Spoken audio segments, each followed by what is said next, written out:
कल्पना कीजिए, आप एक ऐसे किले में रिसर्च करने जाते हैं जहां जाने से पहले गांव वाले आपको साफ चेतावनी देते हैं, सूरज ढलने के बाद वहां मत जाना।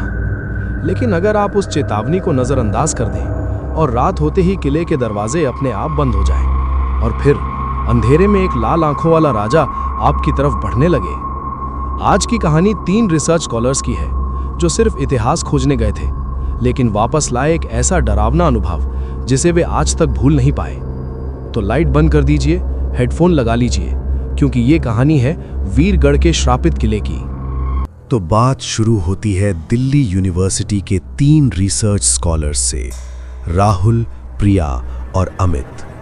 राहुल इतिहास का दीवाना था, प्रिया को पुरानी वास्तुकला में महारत हासिल थी और अमित हमेशा की तरह अपने कैमरे और ड्रोन के साथ तैयार रहता था किसी भी चीज को डॉक्यूमेंट करने के लिए। उन्हें अपने रिसर्च पेपर के लिए एक ऐसे प्राचीन साम्राज्य के बारे में जानकारी चाहिए थी जिसके अवशेष एक छोटे से लगभग भूले हुए गांव में मिलने की संभावना थी। गांव का नाम था वीरगढ़। एक तूफानी शाम को वे वीरगढ़ पहुंचे। गांव सुनसान था, सड़कें खाली और हवा में एक अजीब सी खामोशी थी। उन्हें एक पुराने से गेस्ट हाउस में रुकने की जगह मिली जिसके मालिक एक बूढ़े बाबा ने उन्हें चेतावनी दी। बेटा, यहाँ का किला वो अच्छा नहीं है, सूरज ढलने के बाद उधर मत जाना। राहुल और प्रिया ने इसे बस एक अंधविश्वास माना, लेकिन अमित के चेहरे पर थोड़ी चिंता थी। उनका मुख्य लक्ष्य ही उस किले में जाकर रिसर्च करना था। अगले दिन सूरज निकलते ही तीनों किले की ओर निकल पड़े। ये एक विशालकाय, खंडहर हो चुका किला था जिसकी दीवारें समय के थपेड़ों को झेलती हुई खड़ी थीं। अंदर जाते ही उन्हें एक अजीब सी ठंडक महसूस हुई, भले ही बाहर धूप खिली हुई थी। किले के अंदरूनी हिस्से में उन्हें प्राचीन चित्रकलाएं, खंडित मूर्तियां और कुछ ऐसे शिलालेख मिले जिन्हें पढ़ने में राहुल को घंटों लग गए। प्रिया ने किले की संरचना का अध्ययन करना शुरू किया और अमित हर चीज को अपने कैमरे में कैद कर रहा था। जैसे जैसे दिन ढलता गया, किले के अंदर की हवा और भारी होती गई। उन्हें लगा जैसे कोई उन्हें लगातार देख रहा है। अचानक प्रिया को एक तेज आवाज सुनाई दी, जैसे कोई जंजीरें घसीट रहा हो। तीनों ठिठक गए। अमित ने अपने टॉर्च से चारों ओर रोशनी डाली, लेकिन कुछ नहीं मिला। शायद हवा का झोंका होगा, राहुल ने कहा, लेकिन उसकी आवाज में भी हल्का डर था। फिर अमित के कैमरे में अचानक गड़बड़ी होने लगी। उसकी स्क्रीन पर अजीब और गरीब आकृतियां बनने लगी। उसने कैमरा बंद करके दोबारा चालू किया, लेकिन कुछ फायदा नहीं हुआ। बैटरी फुल थी, फिर भी कैमरा काम नहीं कर रहा था। अंधेरा पूरी तरह से छा चुका था। वे बाहर निकलने के लिए मुड़े, लेकिन जिस रास्ते से वे अंदर आए थे वो अब बंद था। एक विशालकाय लोहे का दरवाजा जो उन्होंने खुला देखा था, अब कसकर बंद था। उन्होंने उसे खोलने की बहुत कोशिश की, लेकिन वो टस से मस नहीं हुआ। उनकी धड़कनें तेज हो गईं। उन्हें याद आया बूढ़े बाबा की चेतावनी। हम फंस गए हैं। प्रिया चीखी।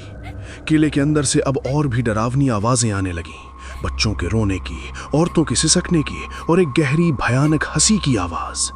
राहुल ने टॉर्च जलाई और वे तीनों एक साथ हडल्ड हो गए। उन्होंने किले के अंदर ही रात बिताने का फैसला किया, किसी सुरक्षित जगह की तलाश में। वे एक अंधेरे कमरे में घुस गए जहां एक पुराना सिंहासन पड़ा था। जैसे ही वे कमरे में घुसे, दरवाजा जोर से बंद हो गया।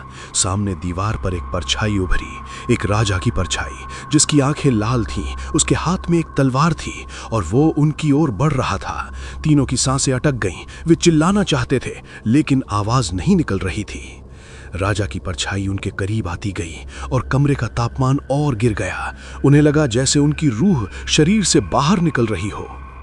अगले दिन सुबह जब गांव के कुछ लोग उन्हें ढूंढते हुए किले में पहुंचे, तो उन्होंने तीनों दोस्तों को उस सिंहासन वाले कमरे में बेहोश पाया।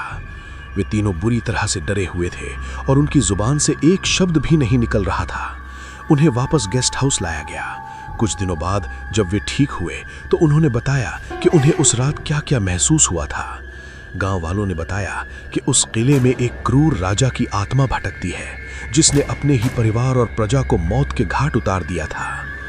आज भी उस किले में जाने की हिम्मत कोई नहीं करता, और राहुल, प्रिया और अमित ने फिर कभी किसी वीरान जगह पर रात बिताने का फैसला नहीं किया। गांव वाले आज भी कहते हैं, उस रात राहुल, प्रिया और अमित ने सिर्फ आवाजें ही नहीं सुनी थी, उन्होंने उस राजा को देखा भी था।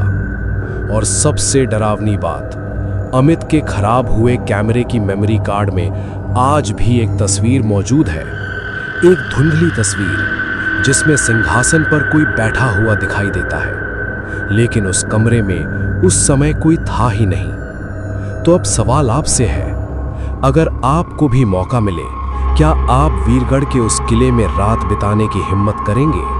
अपना जवाब कमेंट में जरूर लिखिए। अगर आपको ऐसी सच्ची घटनाओं से प्रेरित डरावनी कहानियां पसंद हैं, तो वीडियो को लाइक करें, चैनल को सब्सक्राइब करें और बेल आइकन जरूर दबाएं, क्योंकि अगली कहानी शायद आपकी नींद उड़ा दे।